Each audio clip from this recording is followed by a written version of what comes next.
বন্ধুরা, তোমরা সবাই কেমন আছো? আজকে আমি নতুন কোরিয়ান একটি বিএল ড্রামা বাংলা অনুবাদ করতে চলেছি, যার নাম হচ্ছে মাই আইডল। তো তোমাদের যদি ভালো লেগে থাকে তো তোমরা প্লিজ লাইক শেয়ার সাবস্ক্রাইব করে দিও। তো আমি কাহিনী স্টার্ট করছি। কাহিনী শুরু হয়, আমাদের ফার্স্ট মেন ক্যারেক্টারকে দেখানো হয়, যার নাম হচ্ছে ও সং। সে ছুটতে থাকে, আর সে এত দূরে ছুটতে থাকে যেখানে সে ব্যাকগ্রাউন্ডে ভয় শোনা যায় যে তোমাকে ছুটতে হবে, তুমি করতে পারবে, ও সং তুমি পারবে, আর একটু বাকি। সব কিছু কিছু মুভমেন্ট দেখানো হয়। সে তার বাবার মৃত্যুর কথা ভাবতে থাকে, কারণ তার বাবা মারা গিয়েছিল। আর তারপরে দেখানো যায় সে একটি গোল্ড মেডেলের জন্য 200 মিটার দৌড়ে থাকে। তার ফ্যামিলির মধ্যে সে প্রচুরই কষ্টের মধ্যে থাকে, কিন্তু অতটাও কেউ কেয়ার করে না। ওর সঙ্গে জীবনটা প্রচুরই খারাপ থাকে। তো সেই সব ভেবে সে আরও ছুটতে থাকে আর চেল্লাতে থাকে। তারপরে সে হাঁপিয়ে নিচে শুয়ে পড়ে, কারণ সে প্রচুরই কাঁদতে থাকে ফুটফুটকে। তার জীবনটা এমন হচ্ছিল। পরের দিন দেখানো হয়, সে যখন কোচের কাছে আসে, কোচ বলতে থাকে এটা হয়তো আমাদের লাস্ট দেখা হবে, এরপরে হয়তো আমাদের নাও দেখা হতে পারে।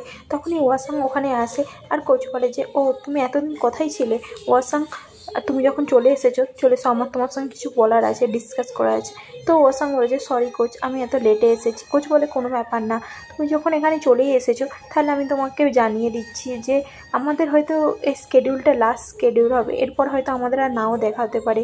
আর তোমরা সবাই, তোমাদের 4 জনকে আমার সিলেক্ট করা হয়েছে। তো ওখানে আরও 4টে বয়েজ থাকে, তাদেরকে সিলেক্ট করে নেয় কোচ, আর বলে যে তোমরাই এবার গেম খেলবে। মানে ওয়াসংকে কোচ ওখান থেকে বার করে দিচ্ছে। আর যেটাতে সে শকড হয়ে যায়, আর বলে যে কি আমাদের লাস্ট রেকর্ডের উপর বেস করে আমাদেরকে সিলেক্ট করা হচ্ছে। ওয়াসং পুরো শকড হয়, আর বলে যে কিন্তু এটা কী করে হতে পারে, এটা তো ঠিক নয় কোচ। কোচ বলে যে তুমি আর্গিউ করো না, এই ব্যাপারে আমরা পরে কথা বলবো। ওয়াসং কোচকে বলে যে কিন্তু আমি জানতে চাই যে এটা কেন হচ্ছে। কোচ বলে যে তুমি এখন, আমি এই ব্যাপারে কথা বলতে চাই না তোমার সঙ্গে, তুমি এখন ক্লাসে যাও, আমি পরে কথা বলবো, ঠিক আছে। ওয়াসং বলে এটার মানেটা কি কোচ, আমাকে গেম থেকে বাদ দিয়ে দেওয়া হচ্ছে? তো কোচ বলে যে তুমি এত সফট হচ্ছে কেন? হ্যাঁ, তোমার তো জানা দরকার, আমরা এই ব্যাপারে পরে কথা বলবো, তুমি এখন ক্লাসে যাও। তখনই সেখানে ওয়াসংয়ের কাছে একটা ফ্রেন্ড আসে, আর বলে যে চলো এখান থেকে চলো। তারপরে সেই ফ্রেন্ডটা তাকে বাইরে নিয়ে আসে, আর বলে যে কী হয়েছে, এটা কি? তো ওয়াসং তাকে জিজ্ঞাসা করে কি ব্যাপারটা কী চলছে এখানে। তো তার ফ্রেন্ড বলে যে তুমি জাস্ট রিল্যাক্স করো, আমি তোমাকে বলছি, ঠিক আছে, তুমি চিন্তা করো না, আমি তোমাকে বলবো তাহলে। তো ওয়াসং বলে যে ঠিক আছে, তুমি আমাকে বলো, আমি কিছুই করবো না। তো তার ফ্রেন্ড বলে যে আমাদের টিম মনে হচ্ছে এবার ডিসব্যান্ড হয়ে যাবে, স্কুল আমার দিকে আর রাখবে না মনে হচ্ছে। আমার মনে হয় সেই জন্য ওরা রিপ্লেস করে দিচ্ছে কিছু জনকে আরও অন্য স্কুলের সঙ্গে। তো ওয়াসং বলে এইসব কী হচ্ছেটা কি, আর আমার হবেটা কি? হ্যাঁ, আমার ব্যাপারে কি, আমরা কি সবাইকে ডিসব্যান্ড হয়ে যাব? তো তার ফ্রেন্ড বলে যে না, এটা আমি জানি না, বাট আমি যতটা শুনেছি আমার মনে হয় স্কুল হয়তো আমাদেরকে ট্রান্সফারও করে দিতে পারে অন্য জায়গায়। এটা শুনে ওয়াসং পুরো শকড হয়ে যায়, আর বলে যে কি এই লাইন আপের মধ্যে কি আমিও আছি? তো এটা শুনে তার ফ্রেন্ড বলে যে তুমি আবার কী করবে, সামনে আমাদের লাস্ট কম্পিটিশান আসতে চলেছে, তুমি বারবার আসছিলে না, কমপ্লিট করতে পারছিলে না, সেই জন্য মনে হয় তোমাকে এই গেম থেকে বাদ দিয়ে দেওয়া হচ্ছে। এটা শুনে ওয়াসং বলে যে তাহলে আমার প্লেসটা কে নেবে? আমাকে পুরো বাদ দিয়ে দিলে আমি এবার কী করব? আমার কাছ থেকে কি সব কিছু চলে যাবে? এসব কী হচ্ছে?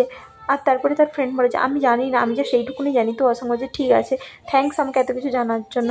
এটা শুনে তার ফ্রেন্ড বলে যে সরি, আমি তোমার জন্য চিন্তা হচ্ছে, বাট আমি কিছুই করতে পারবো না। তো ওয়াসং বলে যে কোনো ব্যাপার না।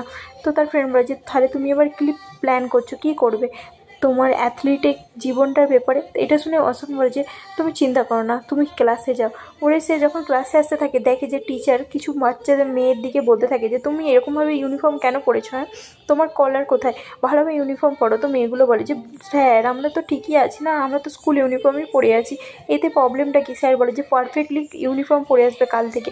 তারপরে স্যার ওসামকেও দাঁড় করা, আর বলে যে হ্যাঁ তুমি অ্যাথলিট তাই না, তুমি এই ট্র্যাক থেকে এখানকে চলে এসেছো, মানছি তুমি অ্যাথলিট স্টুডেন্ট, তার মানে এই নয় যে তুমি ক্লাসরুমে এভাবে আসতে পারো তোমার অ্যাথলিটের ইউনিফর্মেই, তোমার স্কুল ইউনিফর্ম কোথায়? হ্যাঁ। তো এটা শুনে ওয়াসং বলে যে স্যার আমি এক্ষুনি ট্র্যাক থেকে ছুটে আসলাম, আপনি কী চান? তো এটা শুনে টিচার বলে যে তোমার ক্লাস নাম্বার কত? হ্যাঁ, তুমি আমাকে ক্লাস নাম্বার বলো, তোমার সেকেন্ড পিরিয়ডে আমারই ক্লাস আছে, তো ততক্ষণকে তুমি চেঞ্জ করে নেবে, ঠিক আছে? তো ওয়াসং বলে যে ঠিক আছে। তারপরে সে ক্লাসরুমে এসে বসে, আর তার ফ্রেন্ডকে জিজ্ঞাসা করে যে এখানে কী হচ্ছে, সেলফ স্টাডি হচ্ছে নাকি, সিনিয়ররা কি পড়াচ্ছে নাকি লেকচার দিচ্ছে? তো তার ফ্রেন্ড বলে যে সেলফ স্টাডি আর কী করবে, বাচ্চার দিকে বেস্ট্রয় করার জন্য একটা বেস্ট। তখন সেখানে একটা মেয়ে তাদের কথাতে প্রচুরই ইরিটেট হয়, আর তার দিকে মুখ করে, যেটাতে তারা দুজন তাকে বলে যে ঠিক আছে আমরা আস্তে কথা বলছি। তারপরে অসম বলে যে তুই আস্তে কথা বল, ঠিক আছে। তো সেও রাজি হয়ে যায়। আমাদের সেই ছেলেটাকে দেখা নাই যে বসে থাকে একটি রুমের মধ্যে, তখনই সেখানে তার একটা ফ্রেন্ড আছে আর বলে যে হেই তুই করছিসটা কি, এখানে বসে আছিস কেন। তো একটা মেয়ে এসে তাকে এই কথাটা জিজ্ঞাসা করে, বলে যে তোর তো এখন ক্লাসরুমে থাকার কথা তাই না, তুই ক্লাসরুমে যাচ্ছিস না কেন, নাকি ক্লাসে মুড নেই। তো সেই ছেলেটা বলে যে না আমার ক্লাসে মুড নেই। তো মেয়েটা বলে যে সিরিয়াসলি কী হচ্ছেটা কি, তুই কী ভাবছিস, আমার তো সত্যি মনে হচ্ছে যে তুই হচ্ছে ওর সঙ্গে ক্লোজ, তো তুই কিছু জানিস ওর সঙ্গের ব্যাপারে। তো সেই ছেলেটা বলে যে না আমি বেশি কিছু জানি না, আর তাছাড়াও ও বেশি কিছু বলতেও চায় না, তুই তো জানিস ও কীরকম। তো সেই মেয়েটা বলে যে তুই কী বলছিসটা কি, তুই জানিস না, তাহলে কে জানবে। তো এটা শুনে ওর সঙ্গে বলে আমার সত্যিই স্ট্রেস হচ্ছে ওর জন্য, ও কী করবে কী জানি, ওর সঙ্গে এবার কী হবে, কী করবে ও। তো মেয়েটা বলে যে কেন তুই জানিস না, তোদের মধ্যে কি কেউ স্পট দিবে ওকে, তো তোর কী হবে। তো এটা শুনে সেই ছেলেটা বলে যে তুই তোর স্পটটা দিয়ে দে না ওর সঙ্গে। এটা শুনে মেয়েটা বলে আচ্ছা তুই কি ওর সঙ্গের জন্য একটা কি জায়গা বানাচ্ছিস নাকি। তো সেই ছেলেটা বলে আমি যেটা জিজ্ঞাসা করছি যে তুই দিবি কিনা। তো মেয়েটা বলে যে না এটা এমনিতেও আমাকে চিন্তা দিচ্ছে, কিন্তু আমি দিতে পারবো না, কারণ আমি আমার লাইফটাকে খারাপ করতে চাই না। আর তাছাড়া এইসবের পিছনে যাই হোক না কেন আমাকে এগুলো অ্যাকসেপ্ট করে নিতে হবে, আর লোকেদের ব্যাপারে নাক গলানো নাই উচিত। সো এটা শুনে সেই ছেলেটা বলে হ্যাঁ তুই তো মিথ্যা কথা বলা বন্ধ কর, তুই কি আবার নাক গলানো বন্ধ করবি, আর তাছাড়াও তুই একটা মেয়ে, তুই এভাবে কীভাবে কথা বলছিস, তুই ভালোভাবে একটা কথা বল। তো মেয়েটা বলে যে তো কী হয়েছে, আমি মেয়ে তো, হ্যাঁ আমি যেটা সত্যি সেটাই বলি, আর তাছাড়া তুই কী বলছিস, তুই কীভাবে কথা বলছিস তুই সেটা দেখ, আর তুই চাইসটা কি, আমি কীভাবে কথা বলবো। তো সে বলে যে আরে আমি কিছুই চাই না, তুই চুপ করে যা। তারপর আমাদের ওর সঙ্গে দেখানো যে ড্রেস চেঞ্জ করে নেয় আর ক্লাসরুমে ফিরে আসে, আর এখানে এপিসোডটা শেষ হয়ে যায়। আজকের জন্য এটুকু, ভালো লাগলে প্লিজ লাইক শেয়ার সাবস্ক্রাইব করে দিও। টাটা বাই বাই, আজকের জন্য এটুকুনি গাইস, টাটা বাই বাই।